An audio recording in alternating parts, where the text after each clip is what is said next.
നിങ്ങളേറെ ഇഷ്ടപ്പെടുന്ന കുറച്ച് ആളുകളുടെ പേരുകൾ പെട്ടെന്നൊന്ന് മനസ്സിലേക്ക് കൊണ്ടുവരിക.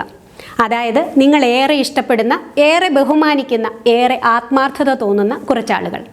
ആ ലിസ്റ്റിൽ നിങ്ങളുടെ സ്വന്തം പേരുകൾ എത്ര പേരുടെ മനസ്സിലേക്ക് വന്നിട്ടുണ്ടാകും? അതായത് മറ്റുള്ളവരെ ബഹുമാനിക്കണമെങ്കിലും സ്നേഹിക്കണമെങ്കിലും ഒക്കെ നമ്മൾ ആദ്യം സ്നേഹിക്കേണ്ടതും ബഹുമാനിക്കേണ്ടതും ആത്മാർത്ഥത പുലർത്തേണ്ടതുമൊക്കെ നമ്മളോട് തന്നെയാണ്. നമ്മളെ തന്നെ സ്നേഹിക്കാനുള്ള 3 സൈക്കോളജിക്കൽ ടിപ്സാണ് ഞാൻ നിങ്ങളോട് പങ്കുവയ്ക്കുന്നത്. അതായത് ഒന്നാമതായി പ്രാക്ടീസ് സെൽഫ് കമ്പാഷൻ.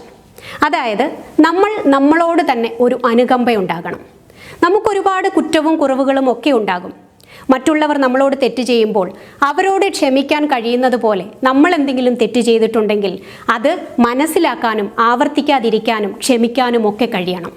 രണ്ടാമത്തേത് ഫോക്കസ് ഓൺ സെൽഫ് ടോക്സ്. അതായത് എപ്പോഴും പോസിറ്റീവായിട്ടുള്ള സെൽഫ് ടോക്കുകളെ ഫോക്കസ് ചെയ്യുക. എനിക്ക് കഴിവുകളില്ല, എന്നെ കൊണ്ടൊന്നും ചെയ്യാൻ കഴിയില്ല എന്ന് ചിന്തിക്കുന്നതിനു പകരം നമ്മുടെ നേട്ടങ്ങളിലും നമ്മുടെ ശക്തിയിലും ശ്രദ്ധ കേന്ദ്രീകരിക്കുക.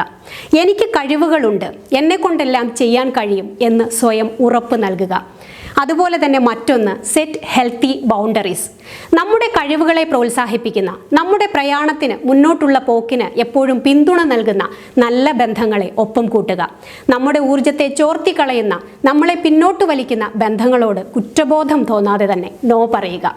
ഇങ്ങനെയുള്ള കാര്യങ്ങൾ നമ്മളെ തന്നെ സ്നേഹിക്കാനായി നമ്മളെ പ്രേരിപ്പിക്കും, പ്രോത്സാഹിപ്പിക്കും.